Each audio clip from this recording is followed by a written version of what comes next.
డబ్బు, అనారోగ్యం, ఉద్యోగం, వ్యాపారం, అప్పులతో బాధపడుతున్నారా? మీకోసమే లాంచ్ యువర్ ఫ్యూచర్ ప్రోగ్రామ్.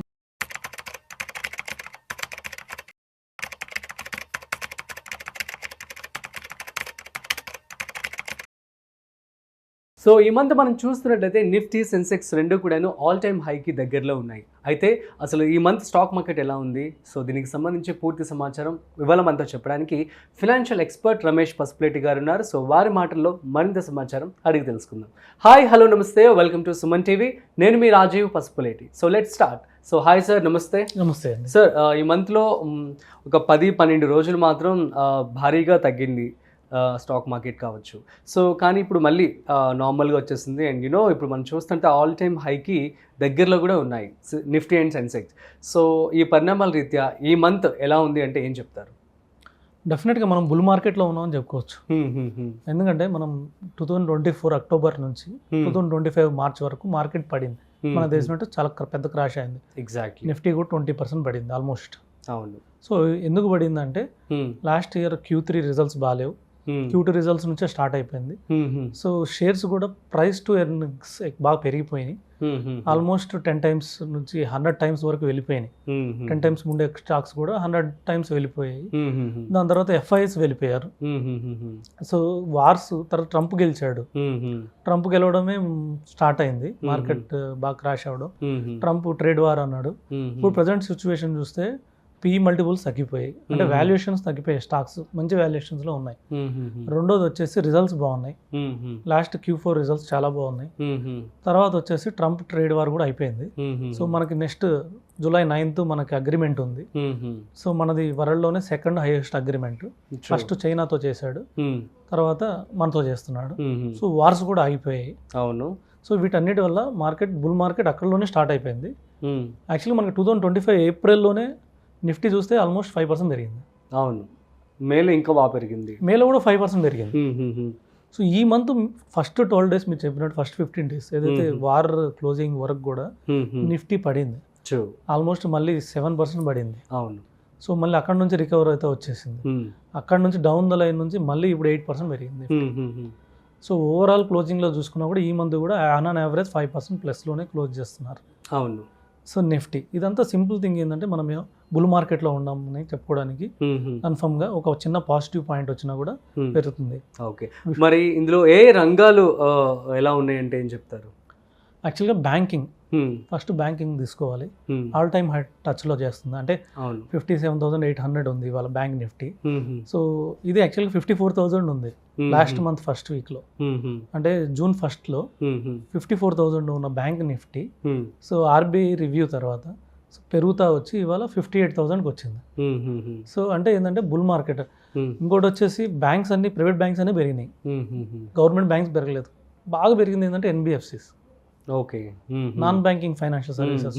వాళ్ళకి అసలు వచ్చేది ఎక్కువ ఇంట్రెస్ట్, ఇప్పుడు ఇంకా పాజిటివ్ పెరిగిపోయారు వాళ్ళంతా. అన్ని శ్రీరామ్ ఫైనాన్స్ అన్ని ఫాస్ట్గా పెరిగిపోయినాయి. అన్ని mid caps, small caps stocks బాగా పెరిగాయి. ఓకే. సో వీటికి ఫ్యూచర్ ఇంకా ఉంటుంది. సో ఎందుకంటే మనకు తెలిసినట్టు పెద్ద పెద్ద నేమ్స్ లైక్ బజాజ్ ఫైనాన్స్ కానీ ఇవన్నీ కూడా మన ఫ్యూచర్ ఫ్యూచర్ సంబంధించిన స్టాక్స్. అవును. సో ఇంకా గ్రోత్ ఉండే అవకాశం ఉంది. ఇంకా ఆల్ టైమ్ హై 60,000 యాక్చువల్గా బ్యాంక్ నిఫ్టీ. సో అది క్రాస్ చేసే అవకాశం ఉంది. నెక్స్ట్ ర్యాలీ వచ్చేసి మిడ్ క్యాప్స్లో ఉండే అవకాశం ఉంది. అవును. మిడ్ క్యాప్ కూడా ఆల్ టైమ్ హై టచ్లో ఉన్నాం మనం, టచ్ చేయడానికి చాలా దగ్గరలో ఉన్నాం. అది కూడా 60,200 ఆల్ టైమ్ హై. మనం 59,000 ఉన్నాం ఈరోజు. సో ఎంతో దూరంలో లేము. దాని తర్వాత ఆటో సెక్టార్లు కూడా బాగానే ఉంది. ఆటో సెక్టార్ కూడా కొంచెం ఈవీ మార్కెట్ కానివ్వండి, సో ఇది అప్కమింగ్ మార్కెట్, వీటి ద్వారా కూడా డెఫినెట్గా ఆటో సెక్టర్ బాగుంటుంది. ఓకే. దాని తర్వాత మెటల్ సెక్టర్స్ అంటే మళ్ళీ ఇందులో మనకి పెద్ద పెద్ద నేమ్స్ ఉన్నాయి, లైక్ టాటా స్టీల్స్ కానివ్వండి, ఇలాంటి పెద్ద పెద్ద నేమ్స్ ఉన్నాయి మనకు తెలిసినట్లు. వీటిలో కూడా నెక్స్ట్ ఆల్రెడీ ర్యాలీ వచ్చింది లాస్ట్ వీక్ ఇవన్నీ స్టాక్ కూడా ఆల్మోస్ట్ 10% పెరిగాయి మెటల్స్.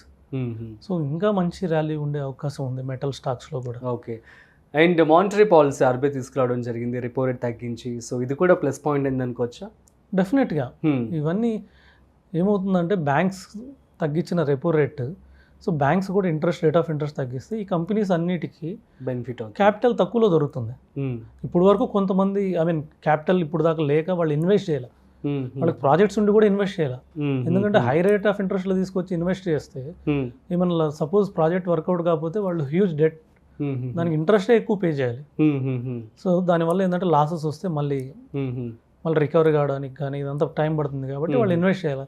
ఇప్పుడు వాళ్ళకి 1% తక్కువ దొరుకుతుంది యాక్చువల్గా. ఓకే, రేట్ ఆఫ్ ఇంట్రెస్ట్లో అన్ని బ్యాంక్స్ 1% తగ్గించేసాయి.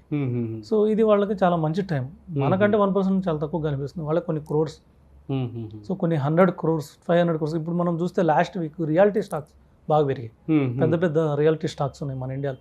ఇప్పుడు మన హైదరాబాద్లో కూడా ఉన్న పెద్ద DLF కానివ్వండి, ఇలాంటి పెద్ద పెద్దవి అంటే ఐ మీన్ లోదా టవర్స్ కానివ్వండి, ఇలాంటి పెద్ద పెద్ద స్టాక్స్ అన్ని లాస్ట్ వీక్ 10% పెరిగాయి.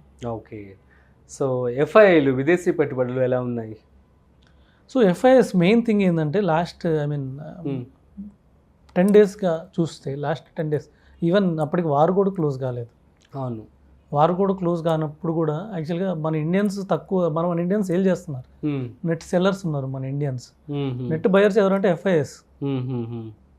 సో మనకి లాస్ట్ వీక్లో కూడా వన్ డే 300 నిఫ్టీ పాయింట్స్ పడింది.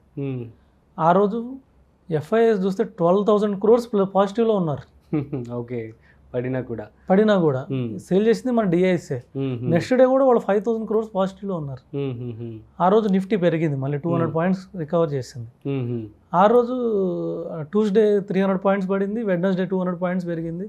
ఆ 2 రోజులు కూడా నెట్ బయర్స్ ఎవరంటే FIIs. కానీ ఎంత మార్జిన్ 5,000 crores 10,000 crores 12,000 crores, ఇంత మార్జిన్ ఎప్పుడు లేదు. బిఫోర్ FIIs ఇంతకుముందు వెళ్ళిపోయినప్పుడు కూడా ఇంత మార్జిన్ లేవు. నెట్ బయింగ్ 2,000 crores 3,000 crores ఉండేది. అంత హ్యూజ్ వాల్యూమ్ జరుగుతుంది, అంత ప్రైస్ యాక్షన్ జరుగుతుంది మార్కెట్లో. ఇంత ప్రైస్ యాక్షన్ జరిగినప్పుడు డెఫినెట్గా market next all time high touch చేసే అవకాశం ఎక్కువ ఉంది. మనకు కూడా ఎంతో టైం లేదు. All time high last year September 2nd వీక్లో 26,200 నుంచి మార్కెట్ డౌన్ అయింది. మనం అక్కడ టచ్ చేయడానికి ఎంతో దూరంలో లేము. సో ఇంకా అది దాటితే మనకి నెక్స్ట్ లెవెల్ ఆఫ్ ర్యాలీ కూడా బాగుండే అవకాశం ఉంది. సో ఆ చార్ట్స్ దాటితే ఆల్ టైమ్ హై టచ్ చేస్తే దాన్ని బ్రేక్ చేస్తే ఇంకా మార్కెట్ పైకి వెళ్ళే అవకాశం ఉంది. నెక్స్ట్ లెవెల్ 27,000 కూడా తొందరగానే రీచ్ అయ్యే అవకాశం కూడా ఉంటుంది. ఎవరైనా ఇన్వెస్ట్ చేయాలనుకుంటే మార్కెట్లో డెఫినెట్గా ఇక్కడ కొంచెం కంపల్సరీగా ఇన్వెస్ట్ చేయాలి. నా దగ్గర 100 రూపీస్ ఉంటే 50 రూపీస్ ఇక్కడ ఇన్వెస్ట్ చేయాలి. లేదనుకుంటే రిస్క్ ప్రొఫైల్ తక్కువ అనుకుంటే 20 రూపీస్ అయితే ఇక్కడ ఇన్వెస్ట్ చేయాల్సిందే. ఓకే, ఎందుకంటే ఈ ఆపర్చునిటీని మిస్ అయితే మళ్ళీ 26,000 27,000 వెళ్ళినప్పుడు మనం దీన్ని చూసి రీక్రియేట్ అవుతాం. ఆబ్వియస్లీ అప్పుడు ఇన్వెస్ట్ చేయలేకపోయాను. మేబీ 2-3 ఈ 27,000 మళ్ళీ 28,000 నిఫ్టీ వెళ్ళే లోపల 2-3 సార్లు మార్కెట్ తగ్గచ్చు కూడా. మళ్ళీ ఏమన్నా ఇలాంటి చిన్నవి ప్రాబ్లమ్స్ రావచ్చు. లేదంటే జూలై 2nd వీక్లో మనకి రిజల్ట్స్ స్టార్ట్ అయిపోతాయి.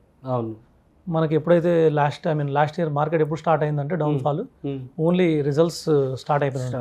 Q2 రిజల్ట్స్ బాగాలేనప్పటి నుంచే ప్రాబ్లమ్ స్టార్ట్ అయింది. అలాంటివి వస్తే మళ్ళీ రావచ్చు. కానీ ఇవన్నీ ఆపర్చునిటీస్. మన ఇండియన్ మార్కెట్ వచ్చేసి by and dips market, simple. So ఈ బై అండ్ డిప్స్లో ఏంటంటే ఎప్పుడైనా డిప్ అయితే కొద్దిగా ఇన్వెస్ట్ చేయాలి.